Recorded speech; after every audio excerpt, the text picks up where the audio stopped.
Yo, yo! What's up mga kabuting-ting? Yan good day po sa ating lahat mga kabuting-ting at welcome back sa ating munting channel. Yan meron ako ditong home service na electric pan. Ito ay stand pan MSA Home. Yun. At yan, bali pumunta lang sila nito sa bahay habang ako ay wala. Dahil nung nakaraang linggo ay nandun ako sa Maasin City. So wag na natin itong patagalin at wag na tayong magpasakalye pa. So umpisa natin kaagad. At bago ko nga pala ito umpisahan, yan, disclaimer lang. Lahat po ng video na ina-upload ko sa aking YouTube channel ay based lang po sa aking experience at hindi ako dito nagmamagaling. So ito daw ay gumagana pero kakalabitin pa yung LC bago umikot at mabagal. Ma'am, kaway-kaway nga pala dyan, ma'am. Ayun bising-busy yung may-ari sa kanyang apam. Sana So, try natin itong tignan mga kabuting-ting. Yan, tanggalin natin tong pangharap na screen. Ayan. Tapos ikutin lang natin yung LC. Aalugin natin, napakalambot naman kung nakikita nyo. Kaso medyo nahirapan ako. Yan, itayo ko muna yung aking camera or ilapag. So ayan, nailapag ko na yung aking camera or yung cellphone at naitayo ko yung tripod. So ito ay ating tanggalin yung LC para malaman natin kung ito ay may alog. Dahil ito naman ay malambot. Yan, wala. Tapos napakaganda ng ikot ng kanyang shafting, napakalambot di ba? So try lang muna natin itong ibalik yung LC. Tapos kukuha din ako ng extension or maghahanda ako ng extension dahil hindi pa ako nakapaglabas ng extension. Ayan. Tapos kuha tayo ng extension at ito nga pala yung pumunta sa bahay. Shout out, boss. Ayan, pasuyo. Dura, Saan? Sa bintana? Sige, dito tayo sa bintana. Actually mga kabuting-ting, ito sila ay kapitbahay ko dati. At yung bahay namin dito dati ay yan dito. Kaso iba na yung may-ari. Ayan. Sige, saksak mo na, boss. Ayan. Ha? Wala ka ilisi. LC? Bakit LC? Anong gagawin sa LC? Hindi LC ang may problema niyan. Hindi, naguba magaw. Naguba po mo ha. So saksak natin tong power cord. Tapos on lang natin. Ayan mabagal. Ayan, napakabagal. Nako. Walang hangin ito, napakainit pa naman ang panahon ngayon.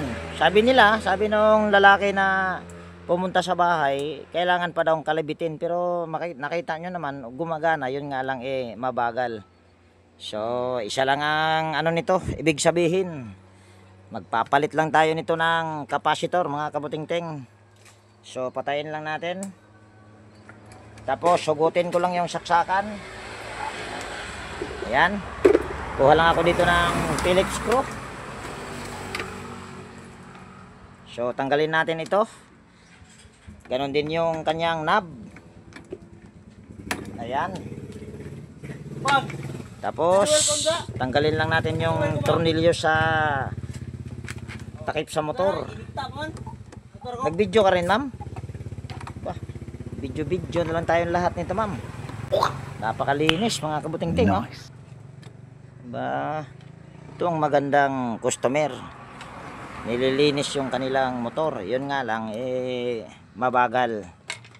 So kuha tayo ng side cutter. So ito yung ating side cutter. Tanggalin lang natin itong capacitor, pero pwede na rin natin itong putulin.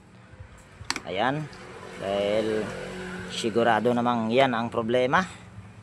Tanggalin lang natin bago natin putulin yung isang wire. Ito yung home service na maganda mga kabuting-ting, walang kahirap-hirap. Yan, putulin lang natin ito. Tapos balatan natin para maipakita ko sa inyo na ito ay may problema na pag mga ganito. Pero halimbawa lang kung sakaling ito ay makareading pa tayo ng 1.5 kasi ito ay 1.5 microfarad. Ayan, oh.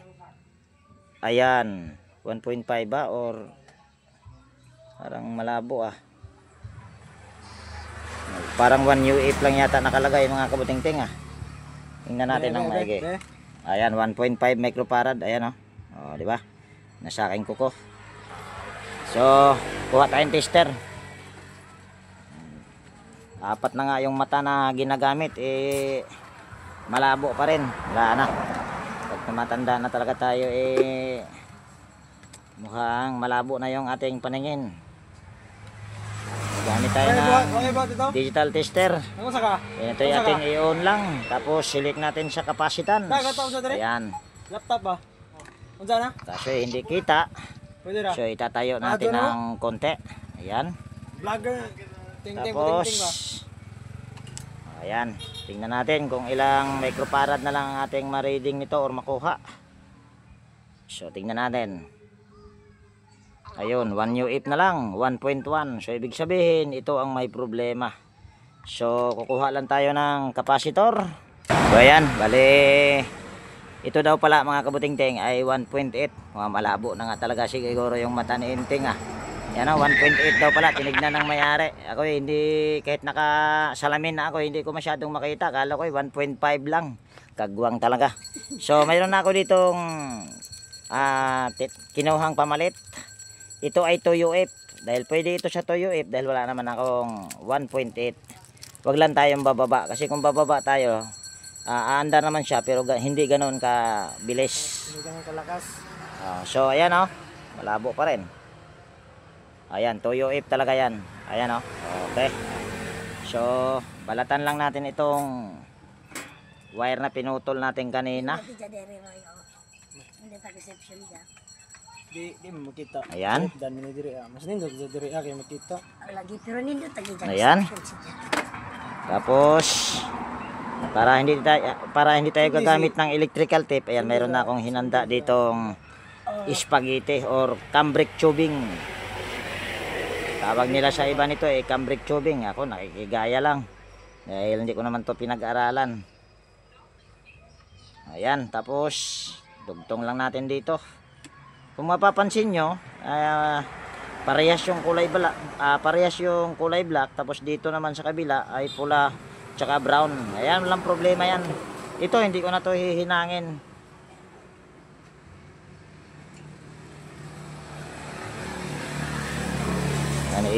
Ganito lang natin ito. Nakong kagwang na.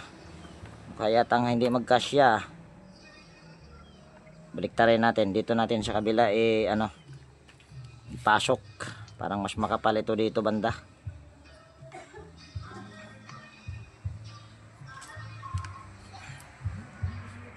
Actually mga kabuting-ting, galing akong Saint Bernard.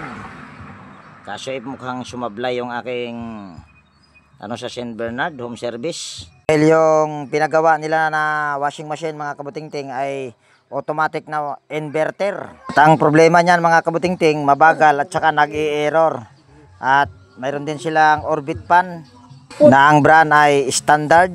At ang problema naman niyan ay mabagal lang. At ayan ay aking nilangisan lang. Tapos chinik yung kapasitor, okay naman. Pati yung bushing tsaka shafting. Pero first time kong naka-encounter ng ganyan mga kabuting-ting. Hindi ko malaman kung ano yung pinaka-problema. Pero bumilis din naman kahit nilangisan lang. At hindi ko na binidyo yan dahil akala ko hindi ko ma-repair. Dahil akala ko din switch yung problema. At binigyan lang din ako ng 200 ng may-ari, pambawi, pamasahe lang. So pagkatapos ay pinuntahan ko itong ni-repair ko ngayon mga kabuting-ting. At akala ko hindi rin ako makapag-vlog ngayon. Pero buti na lang ito nakapag-vlog at mayroon akong pang-upload. So problema nito ay kapasitor lang. Pila palit mo na? 17 na yun. So yan, bali na ikabit ko na. At yun yung aking kwento. At yun yung nangyari doon sa pinuntahan ko sa Saint Bernard mga kabuting-ting. So ito yung aking ikabit lang dito. At ganun talaga pag home service mga kabuting-ting. Hindi talaga lahat ng home servicean ay nare-repair. Buti na lang, binigyan din ako ng may-ari ng 200 pambawi pamasahe.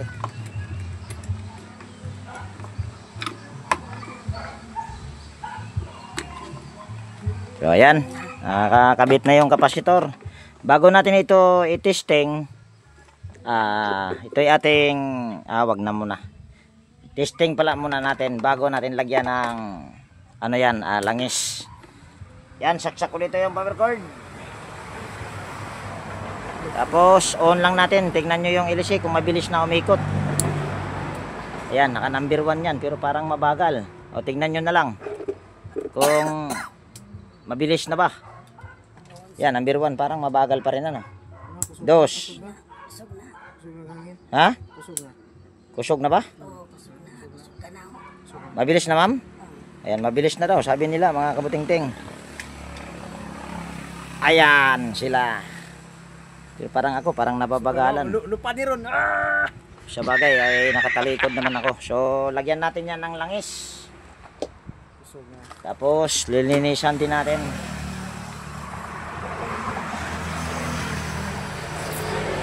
Yan, tanggalin lang natin ito. Itong LC at saka screen.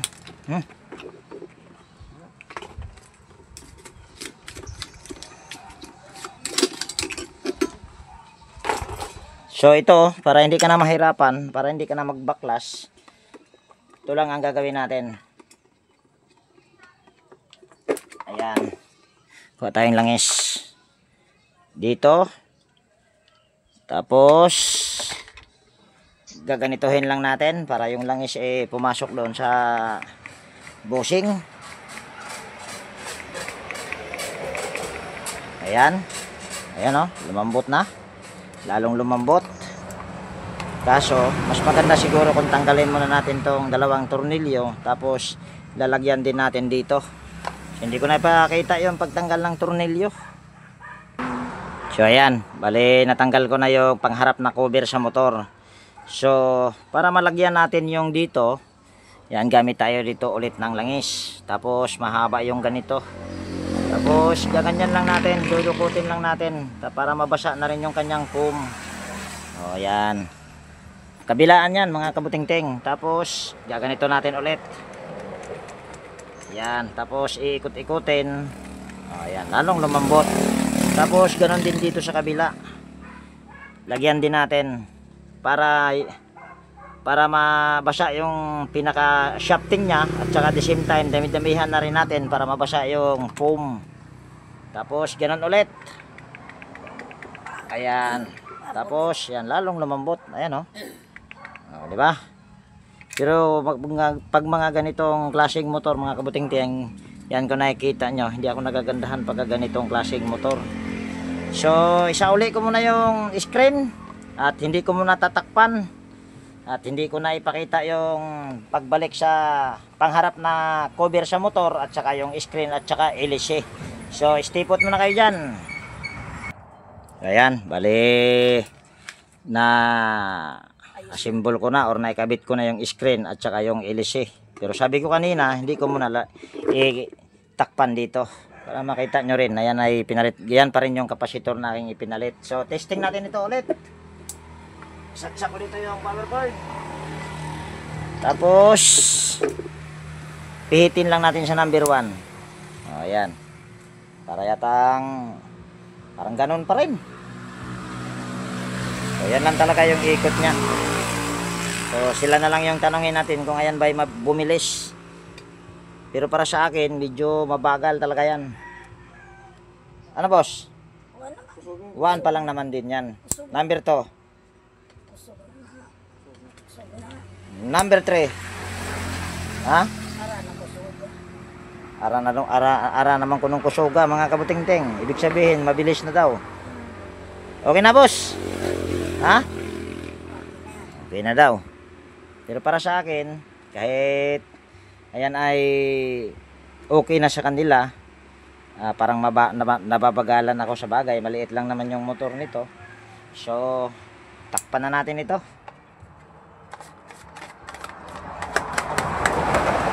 Ayan, tagal na huminto mga kabutingting. Wala naman kasing alog, kaya hindi ko na binuksan. Tapos napakalambot. Hindi pa nga nilagyan ng langis, malambot na.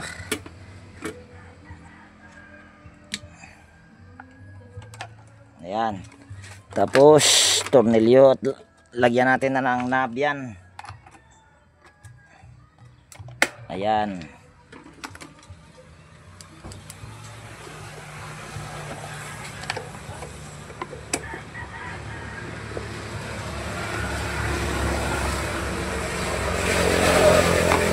Yan, final testing natin. Yan, ikot ka agad. Tapos number 2, number 3. Ayan, okay na siguro yan. Okay na. Okay na, bossing. Yan, ma'am, okay na ma'am. So okay na daw mga kabutingting. So okayan ko na rin yan. Di sabi nila okay na eh. So dito ko natapusin yung video natin sa araw na ito mga kabutingting. At kung nagustuhan nyo itong video na ito, baka pwedeng pa-like at pa-share. At higit sa lahat, kung bago kayong napadpad dito sa aking munting channel, baka pwedeng hilingin ko na rin yung inyong pag-subscribe. At pakipindot na rin yung notification bell at ilagay sa all para ma-notify ka pag meron akong mga bagong i-upload na video. So yan, laging nag-iwan sa inyo. Nang ingat tayo palagi at God bless po sa ating lahat mga kabutingting. Yan, bye bye na po!